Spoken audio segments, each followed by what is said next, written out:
Quando você ganha grana, coloque essa grana onde ela gere mais grana.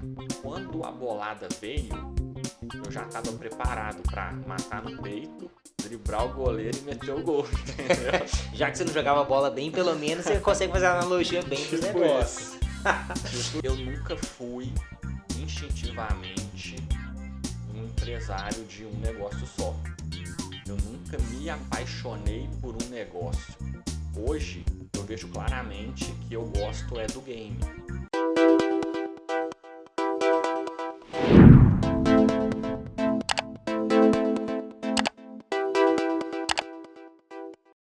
E no episódio de hoje estamos com meu grande amigo Diógenes Malaquias, CEO do grupo Gather. Seja bem-vindo ao Strongcast, GG. Obrigado, tamo junto. Vamos lá, bater um papo aí. GG tem uma história muito grande aí de empreendedorismo e a gente vai começar a tentar ligar os pontos para entender como isso tudo foi acontecendo na sua vida, que teve essa vontade muito grande de empreender, que foi ter, enfim, chegou a ter várias empresas que você tem hoje. E também hoje empreender no mundo fitness. Então vamos começar falando um pouquinho da sua infância, o que você praticou de esporte, como é que foi sua infância? Fala pra gente. Bom, eu sou de Três Marias, interior de Minas. Quando eu era criança, era uma cidade de uns 20 mil habitantes. E aí meu primeiro contato com esporte que eu me lembro foi muito novo, lá por volta de uns 4, 5 anos, aula de natação. E aí uma coisa interessante é que eu sempre gostei muito. Então eu gostava de ir na aula de natação. E aí eu nadei por mais ou menos uns 2, 3 anos e não me lembro porque parei, sabe? Mas esse foi o primeiro contato. E logo nas primeiras adolescências também, lutas. Então eu cheguei a ser faixa amarela de judô, branca, amarela e azul. Então foi azul, mas tem muitas décadas isso, né? Muito tempo. Depois eu comecei a jogar futebol em categoria de base, só que de time pequeno, de cidade pequena. E aí eu era um belo de um volante. Se enganava. Não, se enganava. Eu ficar um mentindo belo aqui volante. também no programa, não dá não. Cara, futebol, se você só pensar rápido e dominar bem a bola e passar, já é assim, muita coisa, entendeu?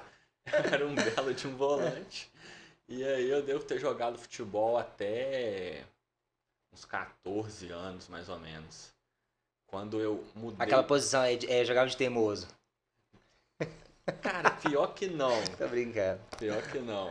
Aí você Titular jogou até uns 14, 15 anos. até os 14. 14. Mas aí eu vinha fazendo outros esportes também. E como era interior, eu tinha muito contato com nadar em rios, subir em árvore. Então a minha infância foi solta, esporte, natureza e escola. Basicamente isso. E na sua mudança pra Belo Horizonte, aí já foi na adolescência, né? É. Como é que foi essa mudança pra Belo Horizonte? Aí também já não tinha tantos esportes mais, não tinha essa vida vamos dizer assim, ao ar livre, né? Porque, querendo a nossa infância, foi muito ao ar livre, foi aberta, é muito diferente do interior para Belo Horizonte. Conta um pouquinho como é que foi essa mudança aí, como é que isso impactou aí na sua vida. Eu vim para BH, eu tinha 16 anos, foi em 2001, para fazer o ensino médio, para estudar. Então, nesse ponto já houve uma ruptura. Eu tive oportunidades de tentar seguir carreira jogando bola, só que era uma coisa eu por eu mesmo. A minha família ela é uma família de concurseiros, então eles prezam muito por uma carreira tradicional, Por estabilidade. por estabilidade. E na época, você muito novo, é difícil você ter grandes rupturas com o que te propõe, né? Então eu meio que desliguei do esporte, continuei só por lazer mesmo, e depois eu vim para cá estudar e meio que essa área deu uma adormecida. Uhum. E aí já isso no ensino médio, né? Foi quando você optou por fazer o curso de engenharia. Foi. E aí o curso de engenharia foi também essa escolha meio tradicional, não um concurso, né? Mas assim, uma área das mais tradicionais aí do país. Como é que foi essa escolha? Bom, eu tinha na minha cabeça que eu precisava fazer faculdade. E eu sempre fui bom em matemática também. Então, você é bom em matemática, você vai fazer engenharia. Era uma Uhum. coisa meio óbvia, lógica, normal, padrão. Uhum. E como. E aí eu vou voltar lá na minha infância só para eu fazer um corte aqui, Uhum. Pode falar. que é o seguinte: quando eu tinha 5 anos, eu já falava que eu seria empresário. É uma coisa muito louca assim. Sem histórico nenhum familiar, você não Histórico nenhum. consegue Histórico nenhum, com nada. 5 anos. Eu olhava uma venda que tinha perto da minha casa e eu achava aquilo interessante de ver como é que funcionava. A pessoa comprava alimento, colocava para vender e ganhava dinheiro com aquilo ali, sabe? Uhum. E eu lá novinho ia olhando para aquilo e olhando e falando, ó, legal, eu quero fazer isso. Só que como o meu ambiente era de concurseiros, isso foi outra coisa que adormeceu em mim, porque era zero estímulo, zero conversa sobre. Aí a gente volta para engenharia de novo. Eu era bom em matemática, eu tinha que fazer uma faculdade. E aí eu pensei, bom, engenharia, qual? Ah, a minha nota é boa, vou na mais desafiante que tem, que era engenharia de controle e automação na época. Aí eu tentei a Você primeira fala mais desafiante como curso ou para poder entrar, poder passar? para poder entrar. Pra E poder entrar. como o curso tava nas top 3 assim, Uhum. mais difíceis. Beleza. E aí eu tomei pau a primeira vez. Eu acho que eu tinha um lastro de uma falta de lastro de conteúdo por ter estudado muito tempo no interior. Então eu tomei pau. Aí da segunda vez eu fiz pré-vestibular e aí eu consegui passar. Uhum. Foi na federal, né, que era o único objetivo da época, mas fiquei lá um ano e já sabia que aquilo não era pra mim. E aí você teve a mudança dentro da engenharia teve uma mudança também, né?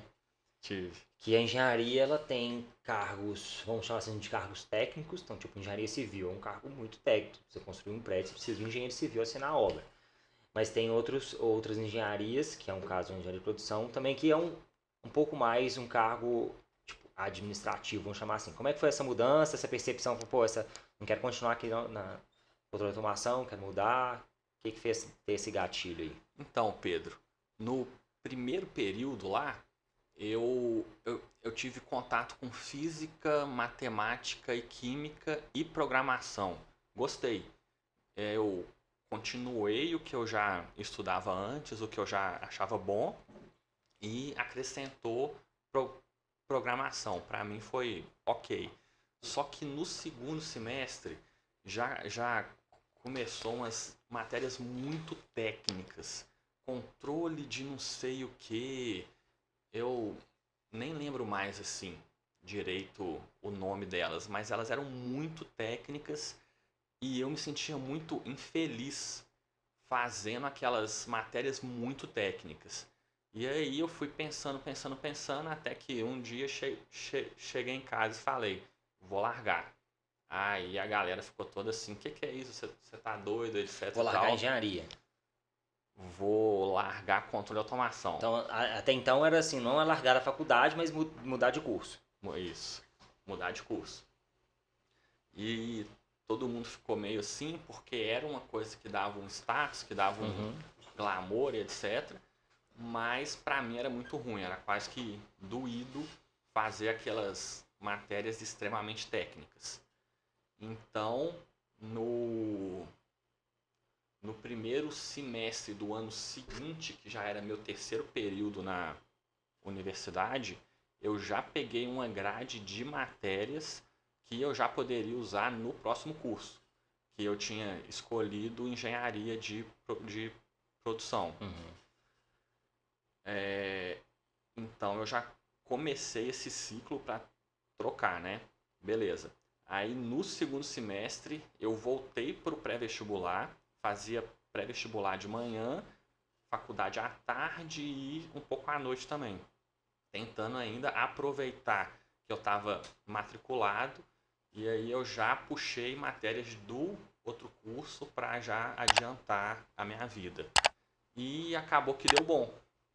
Eu lembro que era 40 vagas para o primeiro semestre do próximo ano, que seria meu terceiro ano de faculdade. E como eu já tinha um lastro bom de terceiro ano, de pré-vestibular e estudando bem, mesmo tendo aí ficado 2 anos quase que parado, eu ainda consegui passar em 40. Então, assim, peguei a última vaga pro primeiro semestre, entendeu? Que eu não queria ficar, tipo, 6 meses parado. E aí você mudou para engenharia de Produção. produção. Que aí já é um cargo também, assim, é uma engenharia que tem muita base assim, de administração, de controles, de empresas, coisas assim. Mas a gente vai falar um pouquinho disso aí, que você tem suas críticas pro curso. Mas é um curso muito amplo ainda que você escolhe, né? O que é que você estuda.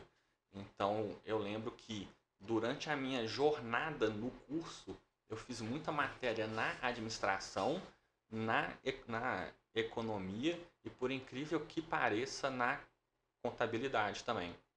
Para já pegar própria, o básico do que eu queria entender das coisas. E conta um pouquinho aí de uma coisa que foi um início de uma mudança de vida, de uma coisa que influenciou muito forte aí na sua vida, que foi o poker. E o poker você teve contato com ele na faculdade. Então, muita gente dessa faculdade, né, tem lá os DCF, a galera fica jogando sinuca e tudo mais. No seu caso foi o poker. Conta um pouquinho como é que foi o poker que você conheceu ele lá na engenharia. Eu não sei se eu já te contei essa história, mas quando eu entrei em controle automação foi algo tão marcante para mim. Você vir do interior, passar na UFMG, num curso bom, etc., que eu achei que a minha vida estava resolvida ali, sabe? Assim, você fala resolvida engraçado. Financeiramente. Financeiramente, mas muito de carreira também, etc. E aí, no meu primeiro semestre, no meu primeiro mês, eu matei aula todos os dias para ir ou pro DCE ou pro bar, beber, jogar sinuca, etc e tal. E eu fiz grandes amigos aí. Então os meus mas meus melhores amigos que vieram lá da faculdade vieram disso, desse DCE, etc. E aí a gente começou a jogar pôquer, ou no clube da universidade ou na casa de alguém, assim, à noite, depois das aulas. Mas só que até então você assim, você entendia de pôquer? Nada. Você assim, como é que é pôquer? Como é que funciona isso aqui? O que é o... E aí eu lembro que eu tinha tipo uma lista das ordens dos jogos para ver qual era os mais fortes. Então era muito amador mesmo. Então esse foi o meu primeiro contato com o poker, entendeu? E aí, quando eu entrei na engenharia de produção, que já tinha passado aquele primeiro ano sabático, que eu mais zoei do que estudei, mas por incrível que pareça, de 12 matérias eu passei em 11, então foi aproveitamento ótimo. Para engenharia? Não, ótimo, muito bom, tipo, matando aula do jeito que eu fazia. No segundo ano, a meta era só trocar de curso, de boa. E no terceiro ano, quando eu entrei em engenharia de produção, eu decidi que eu ia trabalhar. Então, quando eu decidi que eu ia trabalhar, eu tive algumas oportunidades, que era trabalhar com um professor na parte mais de engenharia e economia também, que eu já estava tendendo para esse lado. Eu tive oportunidade em um site que estava contratando, mas era trabalhar com suporte, e eu tinha o poker ali do lado, que eu não considerava trabalho, só que já tinha 2 anos que eu conhecia poker.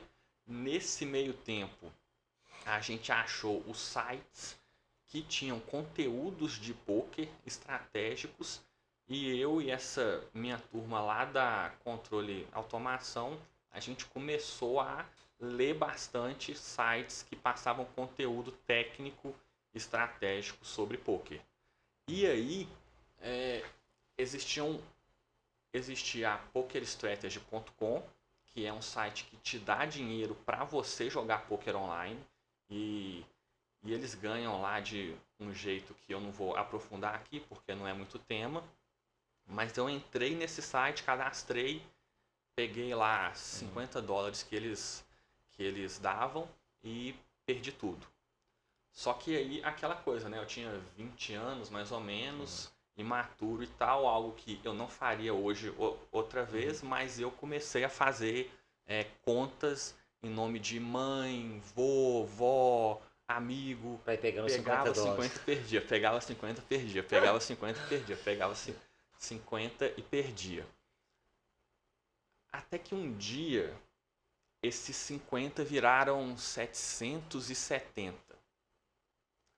E aí eu olhei e comecei a ver que eu podia dar bom ali. Aí eu falei, não, vou sacar uma parte para ver se esse trem dá bom mesmo. Aí na minha ignorância de probabilidades, eu saquei uns $500 e eu pensei assim comigo, se com 50 eu fiz 700, eu vou deixar aqui 250 e vou voltar a crescer, né? Então fui, saquei essa grana, 250, quebrei de novo. Aí eu pensei, velho, pode dar bom, mas o jeito que eu tô fazendo não tá certo, então eu vou tentar consertar isso. Eu fiquei 6 meses sem jogar, mas eu li tudo que tinha na internet sobre poker online, tipo, tudo. Em português. Na época eu não sabia falar inglês, então eu li tudo possível. Acabou 6 meses, eu me entreguei pro site, mandei um e-mail para eles, falei, eu fiz isso, isso e isso, isso, isso e isso. Eu devo ter aberto aí umas 10 contas em nome, mas eu já estudei e eu quero começar de novo. E na época eles já tinham sofrido muito com fraude, e eles tinham colocado no site deles um teste. Então, antes deles te darem a grana, você tinha que passar em um teste lá. Aí eu fiz o teste, passei, eles deram a grana. Esse teste era tipo jogar uma jogada? Ou o que era esse teste? Era simulação de um jogo. Um jogo. Tá. Simulação. E aí, cara, eu não olhei mais para trás. Eu comecei com 50, eu já entendia muito de probabilidade na parte de gestão dessa grana. Comecei a jogar na mesa que você senta com $2. E foi o legítimo foguete não dar ré depois disso. E aí, entre 2006, 2007 até 2011, 12, eu devo ter feito tipo $1 milhão jogando poker online enquanto eu fazia a faculdade. E a faculdade foi feita, eu concluí ela, mas não peguei o diploma até hoje. Eu tenho só um certificado lá de conclusão de curso. Só por causa assim, foi preso, pelo menos, né? Vai lá e busca. Exatamente. Enfim, não fica na cela comum. Só que, deixa eu só te interromper antes. Poker é um jogo técnico. Você tá lá na frente do computador você sozinho e eu não sou técnico. Então hoje isso para mim é muito claro, eu não sou técnico, só que na época não. Foi dos, sei lá, dos 23 aos 29 anos que eu joguei, alguma coisa assim, eu nem lembro direito. Mas eu sei que no final eu já estava ficando infeliz com aquilo. Então foram 5, 6 anos jogando até que eu parei, mais ou menos na época que eu concluí a faculdade também, que foi num ritmo mais lento. Eu fazia metade do semestre em um semestre, em questão de número de matérias. E como é que foi falar para as pessoas que eram tão tradicionais assim da sua família que você era um jogador de pôquer? Porque existem hoje em dia já está muito mais aberto, a gente vê casas de Sim. pôquer pela cidade, a gente vê pessoas famosas e reconhecidas fazendo propaganda na internet e tudo mais, mas durante muito tempo o pôquer tinha aquele estigma assim de cassino, de gamble, né, de aposta, e o que não é uma aposta, enfim, por isso que hoje em dia já é legalizado jogar e tudo mais. Mas lá atrás, quando você começou, ainda tinha isso e sua família era tradicional. Você é pessoal de concurso, fazia engenharia, tem uma empresa e de repente você fala assim, o que você faz? Eu sou jogador de pôquer. Então como é que foi isso? Como é que era explicar isso para as pessoas? Bom, eles viam, eles viam que eu passava muito tempo no computador jogando algo. Eu falava que era poker. Todo mundo perguntava, pressionava, mas quando você sai muito do padrão, as pessoas sempre vão questionar, muitas vezes querendo seu bem, elas vão du- duvidar, elas vão querer que você volte para o caminho tradicional. E a única maneira de quebrar isso é mostrando resultado. Então, quando eu comecei a mostrar resultado, quando eu comecei a pagar as contas da minha casa, porque era um salário muito maior do que de todo mundo, quando eu comecei a dar um carro para minha mãe, comprar meu carro e etc e tal, acabou, entendeu? Então, se você sai muito, se você quebra muito expectativa, você tem que mostrar resultado. Não adianta. Senão você vira aquela pessoa que não produz nada. E você falou uma coisa interessante, até no episódio do nosso podcast com a Amanda. Ela falou que muitas das pessoas falavam para ela não continuar essa loja de roupas que ela tinha, né? Porque. E ela via isso, assim, não é por maldade. As pessoas não falam você abandonar aquilo por maldade, porque eles querem seu mal. Ah, não continua. Sim. Eles falam porque eles querem seu bem. Só que eles não Sim. entendem. Eles não entendem entendem o que é aquele caminho que você está tomando. Então, é por bondade, mas tem que saber conduzir muito bem, porque são pessoas que querem o seu bem. Você vai falar que sua mãe não quer seu bem. Então, assim, eles querem seu bem, mas eles não entendem. E aí, enfim, você terminou o curso, o poker também já estava dando uma. Você falou que você já não estava se sentindo tão realizado, né? Nem vou usar a palavra feliz, mas assim, tão realizado. Como é que foi o surgimento assim, da sua primeira empresa? Então você decidiu empreender. É muito bizarro quando eu olho para trás e vejo que eu sempre queria ser empresário. No meio da minha jornada jogando poker, eu já ganhava muita grana jogando e dando aula. O Poker Strategy, que eu dei lá o prejuízo para eles de $500, depois eles me contrataram e eu trabalhei para eles uns 3 anos, dando aula para a galera que eles davam a grana.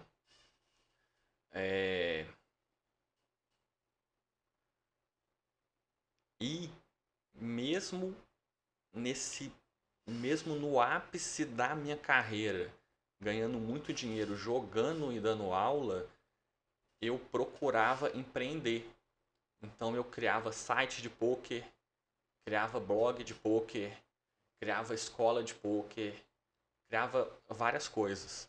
Só que todas deram errado. Porque pouco, tipo, muito pouco conhecimento de como fazer muito bem um negócio dar certo. E aí, no final da minha carreira, eu fui resolver uma dor minha, que era o saque. Quando eu tinha que sacar de um site de poker, ele demorava tipo 15 dias, 20 dias para o dinheiro cair na minha conta. E na época o dólar estava 2,30, chegava lá a 1,90. Tinha um spread grande ali do meio, que era site, banco, sei lá mais quem. E aí eu comecei a vender os meus ganhos para jogadores que queriam depositar. E eles tinham a mesma dor. Que quando eles queriam depositar, demorava, e se o dólar estava 2,30, caía para eles a 2,60. Então existia o ganho em quem saca e em quem coloca a grana lá. E aí eu criei um site que unia as duas pontas. Os jogadores que queriam sacar e não queriam perder tanto, e os jogadores que queriam depositar e não queriam pagar tanto a mais. E eu ainda solucionei o problema do tempo, de esperar tipo uma semana, 2, para a transação ser feita. Então começou muito pequeno, muito orgânico. Só para eu entender, e enfim, todo mundo que está assistindo entender, era como se fosse o seguinte: o cara tá lá jogando online, tá jogando poker, ele quebrou. Aí ele quer colocar mais $100. Se ele quebrou e ele quer colocar mais $100, tinha que esperar esse tempo ou era para novos cadastros, tinha que esperar esse tempo? Não, tinha que esperar. Então assim, o cara tá lá jogando, quebrou, pum, só daqui 2 semanas continua. Tipo assim, mais 2 semanas, mas assim, ele não podia colocar na hora e continuar. Não, beleza. Na hora não. Hoje ele já consegue fazer isso, sei lá, em 30 minutos, 1 hora. Tipo, já tá bem mais rápido. Tá, mais rápido. Só que 12 anos atrás, não. Era bem mais lento. Então, era isso. Eu comecei a unir essa galera. E aí... Falando no linguajar, você começou a resolver um problema. A resolver o problema. E a empresa foi indo bem devagar, muito amador. Foi uma grande escola para mim. Cada ano aprendendo alguma coisa a mais. E essa empresa existe até hoje. Então foi a primeira empresa que deu certo e que me gerou caixa também. Que é a ADM Credit. Exatamente. E, enfim, você falou que foi uma escola, né? Que foi um aprendizado muito grande, foi dando certo. E quando a gente fala dando certo numa empresa, normalmente é assim, dando lucro. Foi dando dinheiro. Como é que foi sua decisão de expansão da empresa, de se tornar sócio da empresa, de montar outros negócios, de montar outros negócios afins? Como é que foi essa ramificação foi acontecendo aí depois da ADM? Bom, em 2014 eu pensava que eu era um bom gestor e eu não era. Hoje eu sou. Em 2014 não. E aí, como eu pensava que eu era um bom gestor, a ADM ela já rodava sozinha. Eu tinha um bom caixa. E aí eu vou fazer outro corte voltando lá atrás, só que agora na minha adolescência eu sempre fui muito nerd. Então eu sempre li muito. E eu me interessei por livros de finanças, educação financeira. E resumo, quando você ganha grana, coloque essa grana onde ela gere mais grana. Que pode ser até mesmo um investimento bancário, que é o mais simples possível, mas ela vai gerar mais grana. E não coloque onde gere despesa, que é comprar um carro muito caro, comprar uma casa muito grande, muito maior do que você precisa. Então, quando a bolada veio, eu já estava preparado para matar no peito, driblar o goleiro e meter o gol, entendeu? Já que você não jogava bola bem, pelo menos você consegue fazer uma analogia bem pros negócios. Tipo isso. Aí enfim, você tinha muito caixa, tava dando certo, você falou assim, então hora de Eu achava que eu pai rico, pai era um pobre, bom o livro, gestor, né? eu tinha grana e tinha tempo. Uhum. Então eu falei, vou tentar abrir outras coisas. E aí eu muito transparente nesse jeito meu, meio direto nas coisas, peguei uns 20 amigos, mandei e-mail para eles, tô com grana, tempo e inteligência, mas não com essa palavra que eu achava que eu tinha Conhecimento de gestão. conhecimento. Alguém aí tem algum negócio precisando de investimento? E aí eu entrei de sócio em um buffet de festas. E foi outra grande escola também. Eu devo ter ficado lá uns 2 anos, mais ou menos. Não deu certo, eu saí. Eu acho que esse buffet pivotou para outras coisas depois. Uhum. E ele existe até hoje. Não sei que com essa crise agora, ele como é que tá. Mas até antes dela tava ok. Então foi isso. E eu nunca fui instintivamente um empresário de um negócio só. Eu nunca me apaixonei por um negócio. Hoje eu vejo claramente que eu gosto é do game. Eu gosto é de estar lá, comprando empresa, expandindo ela, fazendo ela crescer, aplicando os meus conhecimentos. Obviamente que você vai para uma área que tem coisas a ver com você, só que o último passo disso, que eu já estou adiantando o nosso meio para o fim, mas aí a gente volta para trás, é você ter uma tese de investimentos. Eu invisto em empresas assim, assim, assim, assim, assim, assim, coloco tantos mil por tantos por cento. Isso. Mas esse é o final, vamos voltar lá. E aí, enfim, você entrou nesse buffet, você acabou decidindo sair, e depois também teve uma, vamos chamar assim, expansão de outros negócios relacionados ao meio, né? Relacionados Sim. ao que já era um business de sucesso. Conta um pouquinho aí do que foi essa expansão, então, pô, esse aqui tá dando certo, esse aqui é um negócio afim, esse aqui pode dar certo, esse aqui é um negócio afim. Acaba que você, quando você tá no meio, outras coisas similares começam a aparecer. Então, o que foi dando certo aí nessa expansão, depois do buffet? Em 2014, eu achava que era bom, mas eu era ruim. Em 2021, falando muito abertamente, eu sou extremamente bom, tipo, muito acima da média. Só que não foi de um dia para o outro que isso aconteceu, foi um crescimento. E aí em 2015 ou 2016, eu já pensei, eu vou tentar abrir uma coisa que tenha relação com o meu business atual e que pode ter sinergia e eu vou ver o que está dando certo no mercado.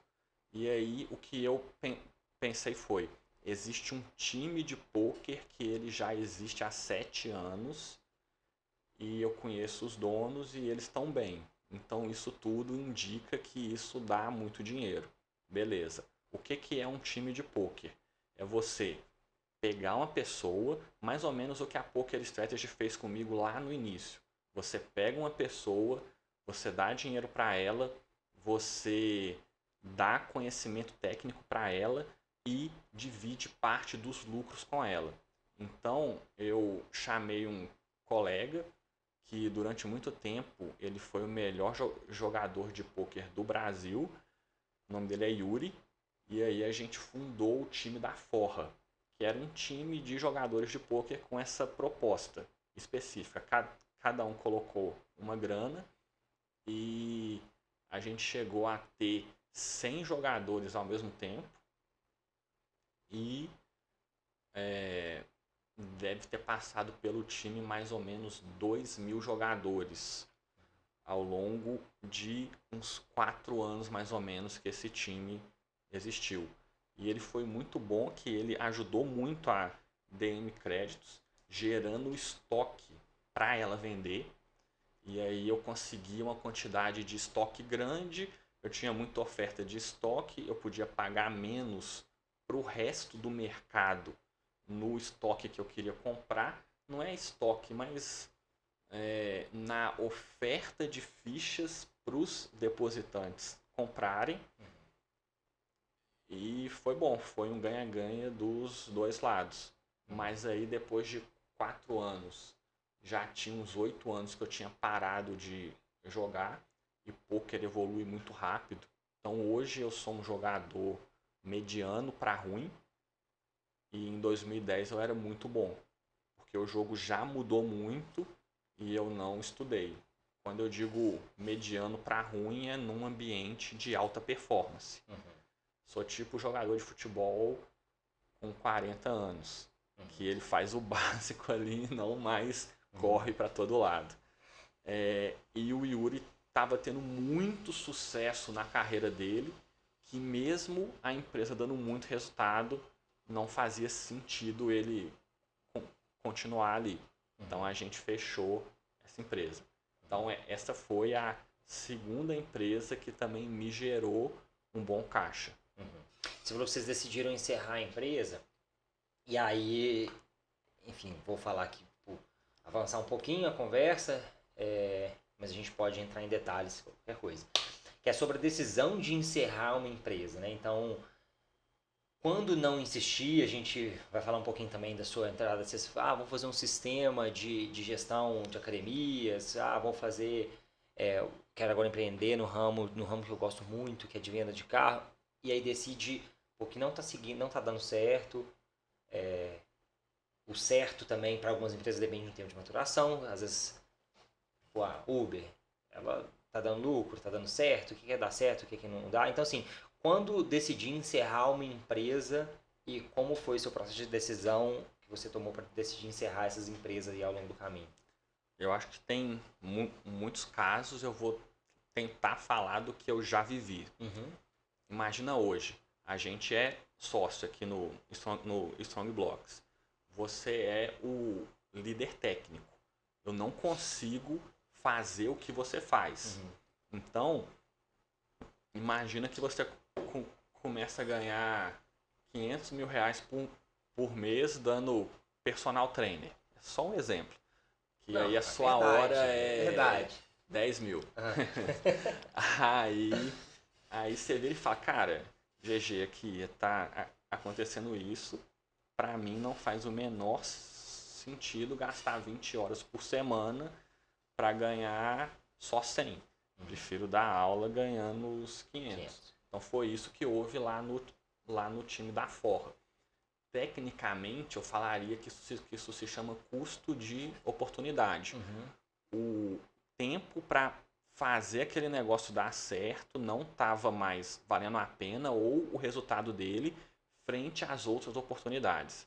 Então esse aí foi uma. Uma outra empresa que eu fechei foi uma loja de carro. Eu abri uma loja de carro no início de 2019 e aos trancos e barranco, muito aprendizado. Eu já era um gestor nota 7, 6 para 7. E ela começou a dar certo depois de uns 8 meses. Quando eu digo dar certo, é a gente ter meses em sequência com fluxo de caixa positivo. Só que aí veio a pandemia. E eu já estava bem antenado em o que estava havendo na China, na Itália. E na época a gente já tinha decidido que o modelo de negócio ótimo, a gente precisava de colocar mais uns 50, 100 mil para melhorar a loja, para deixar mais confortável para quem vinha comprar os carros. E eu tinha que decidir. E aí tenta se colocar na minha cabeça em março de 2020, em um negócio que já estava uns 100 mil para trás, eu precisando colocar mais 50, 100, e aquele contexto de início de pandemia. E eu eu tenho certeza que assumir o ferro rápido é um diferencial muito grande na carreira de um empresário. Então eu vi aquele contexto, meditei e decidi fechar. Então diria que é expectativa de futuro extremamente incerta. quanto ao negócio. Olhando hoje para trás, que é um olhar apenas para aprendizado, certo? Eu acho que foi uma boa decisão, porque o mercado de carros está meio louco até hoje, questão de falta, de oferta mesmo, os preços todos subindo. Então esse foi um outro contexto que eu fechei o negócio. E o mais simples de todos é aquele que você tenta e não vira, não dá dinheiro. Então isso aí acontece também. E a gente sempre tem que pensar no custo de oportunidade, que é o que você está deixando de fazer com aquele tempo, com aquele dinheiro, para tentar fazer o negócio dar certo. E esse foi o caso do e-box, por exemplo, que você considera? Esse foi o caso do e-box. O e-box foi um software. Hoje eu sou sócio de uma fábrica de software. E aí a gente criou o e-box 2018, que era um software de gestão para academia de CrossFit. E depois a gente poderia pivotar ele para musculação também. Eu acho que o e-box foi outra grande escola, porque você sempre aprende, sempre melhora para os próximos passos. E ele não deu certo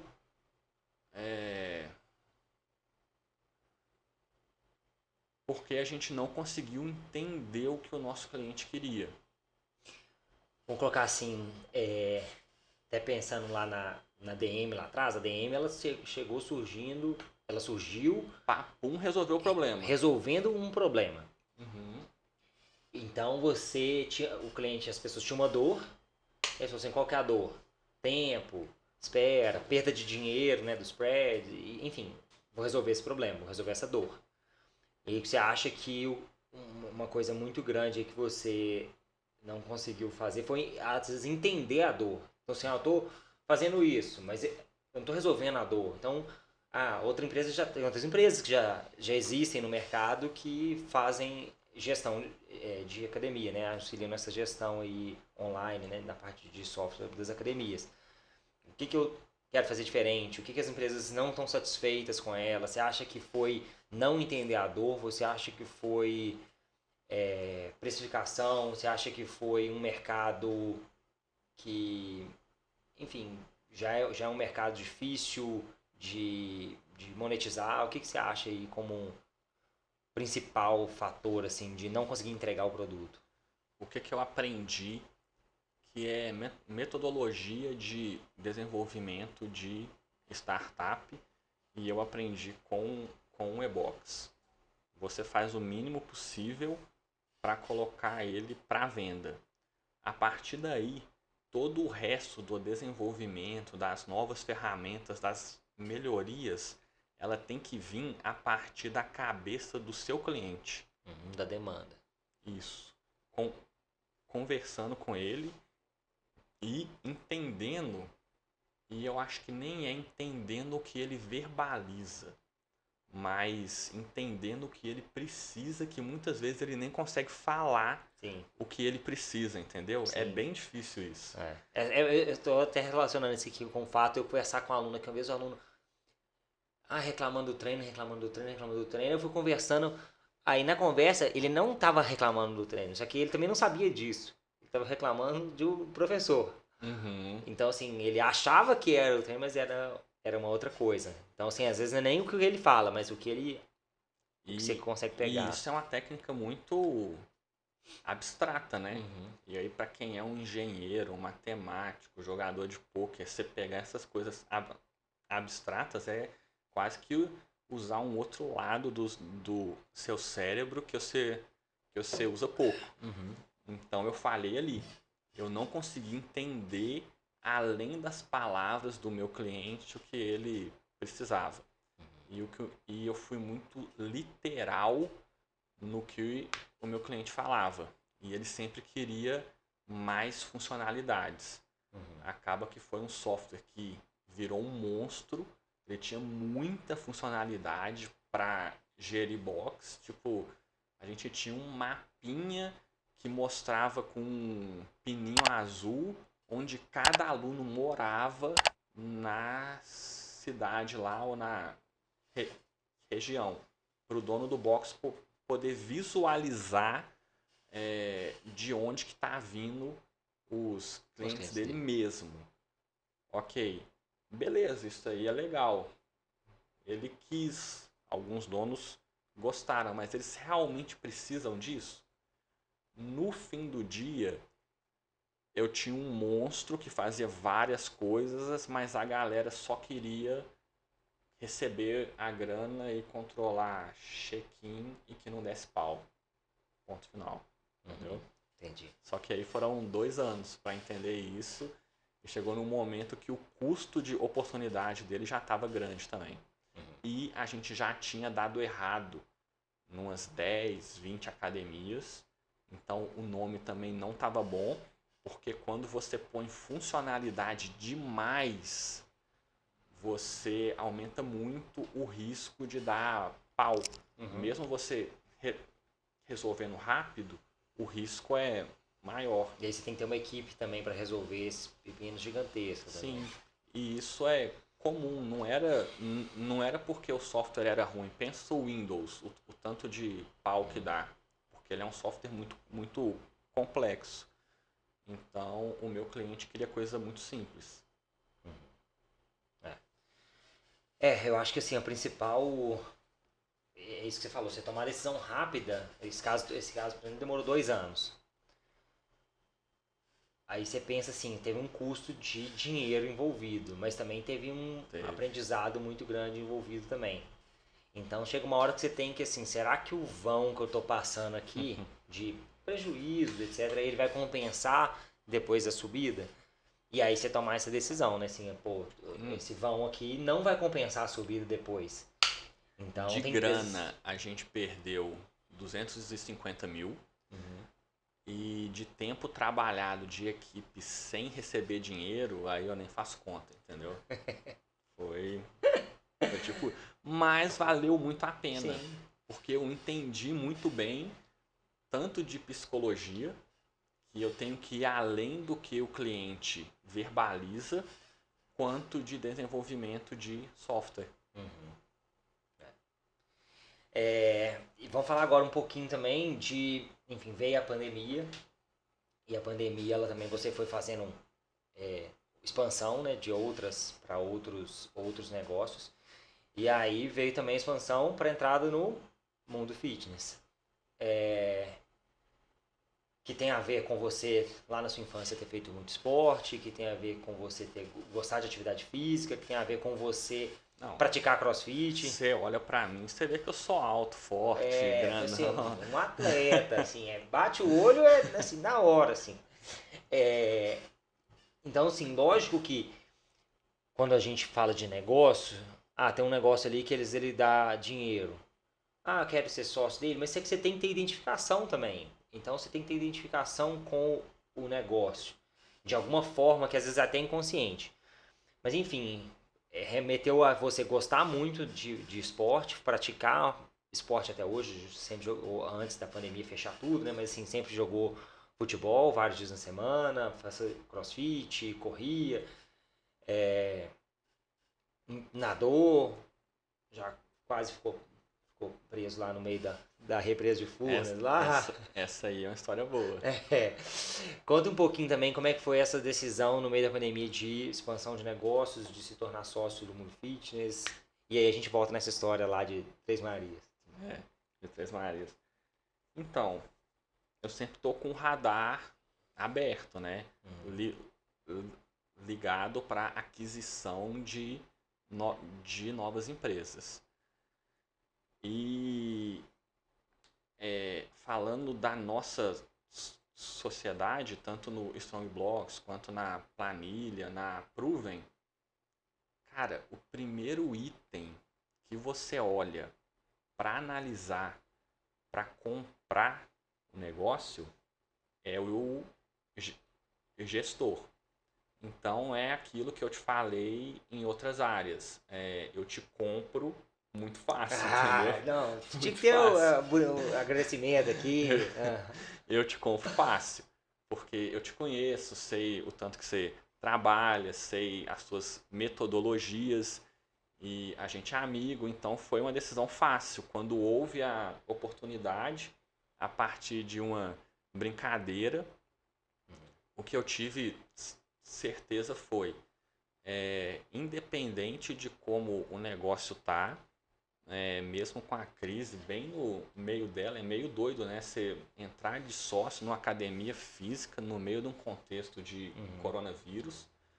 Mas o que eu pensei foi que a gente conseguiria, de alguma maneira, pivotar para algo que desse resultado. De resolver a dor das pessoas, né? A Você acha gente que ia o resolver fato, um problema. você acha que o fato de você praticar a modalidade, né, fazer CrossFit, tipo, ajudou? Eu tô falando isso porque, vamos supor assim, que fosse um esporte que você conhecesse muito pouco. Nem tô pensando aqui alguns, assim, mas um esporte que você conhecesse, kitesurf, por exemplo. Ah, o cara, tipo, você conhece ele, mas assim, pô, você nunca praticou, você nunca fez, você não mora na praia, você não sei o que, pô, será que eu vou... Se bem que kitesurf eu já fiz, né? Mas assim, não mora na praia e...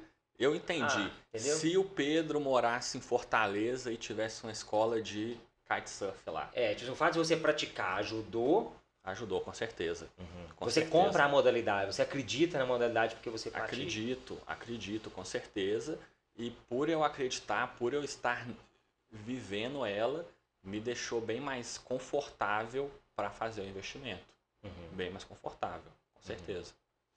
E então, antes da gente continuar isso, conta o caso aí que você, enfim, precisou de usar o seu condicionamento físico, o seu fitness para poder sobreviver. Conta esse caso. Cara, eu tava lá em Três Marias, andando de jet ski de um amigo meu. E aí o jet ski quebrou no meio da represa, tipo assim, literalmente no meio da represa. Não era 100 metros, era assim, eu não vou falar distância em metros, quilômetros, etc. Mas eu via a margem muito longe, tipo, muito no horizonte, pequenininho. Tipo assim, quase não dava para saber a direção que você tinha que voltar nadando. Você sabia porque você era de lá. Mas assim, para uma pessoa que não conhecia a região, tipo, senão uma Lagoa da Pampulha que você olha ali, eu tô vendo a igrejinha ali, eu tô vendo. Você quase não sabia a direção que você tinha que nadar. Exatamente, assim, era muito longe. E aí eu vou buscar uma história para trás da minha infância, que eu cresci nadando naquela lagoa com tipo boia de plástico, de caminhão, sabe? Tipo, roda câmara de pneu, né? Aquelas boias grandes, a gente entrava lá, saía, etc. E aí quando eu vi aquilo, eu tentei ligar, não ia. Eu tinha duas opções. Largar o jet ski pra lá e ir nadando. E eu tava muito tranquilo que eu ia conseguir chegar, tipo, a distância seria a maior possível que eu já teria feito, mas é aquela coisa de correr 21 km quando você corre 5 todo, tipo, duas, 3 vezes por semana. Você sabe que você vai dar conta. Só que eu olhei assim e pensei, ó, jet ski custa 40 mil, vou deixar ele para trás. Vou deixar ele para trás para depois ter que procurar. E tinha maré, vento, sabe? Maré não, tipo vento, onda, etc. Eu falei, vou nadar puxando esse negócio. Eu nadei coisa de 4 horas. Um percurso, né? Uma distância que eu acho que eu faria em 30 minutos, mais ou menos. Enfim, não sei. Mas eu nadei 4 horas puxando o jet ski. Obviamente, não foram 4 horas ininterruptas, mas eu ia lá, nadava, sei lá, 5 minutos, ficava 1 minuto dentro dele. E eu lembro, cara, que eu não fiquei cansado hora nenhuma, tipo um ódio que você tá morto, e você tem que continuar. Eu achei um pace ali tranquilo e foi indo. Até que 4 horas depois, quando a margem estava muito perto, o resgate chegou. Quando não precisava mais dele, nós viemos aqui te resgatar 4 horas Tipo depois. isso. E aí eles será que o deram GG falta, tá vivo lá no meio? o Mas também resgate assim, chegou. é difícil de achar também, né? Pelo tamanho dela. Difícil, bem difícil. Foi por grito, já era à noite, quando quebrou eram umas 5 da tarde, quando eles me acharam já eram umas 9 da noite, sabe? Mas assim, cara, foi bem tranquilo. Bem tranquilo. É o famoso histórico de atleta. Foi bem tranquilo. Bem tranquilo. Muito bom. DJ, falando um pouquinho agora, vamos chegando aqui na parte final. Fala um pouquinho sobre os seus planos futuros. Então, a gente aprendeu assim que, principalmente com a pandemia, né, muitas coisas elas mudam quando a gente não tem controle e outras coisas a gente consegue dar um direcionamento para elas. Então, fala um pouquinho assim, o que você pensa para você, para suas empresas daqui 5 e 10 anos. Vamos pegar um horizonte bem grande mesmo. Fala um pouquinho disso aí. Bom, hoje eu tenho uma Venture Capital, que ela chama Gather, e aí o que a gente faz a gente faz aportes em empresas e colocamos gestão, tecnologia e marketing. A gente é muito bom nisso. E o plano para o futuro, a gente tem mais ou menos umas 15 investidas diferentes. E o plano para o futuro é divertir no game, cara. Tipo assim, continuar fazendo o que eu gosto. Hoje a gente já tem uma tese de investimento mais sólida. E tese de investimento, eu já falei o que é, né? Então não vou falar de novo. Mas durante essa minha caminhada eu fui afunilando para o tipo de empresa que eu gosto de colocar grana, dinheiro e tempo. Né? Grana e tempo.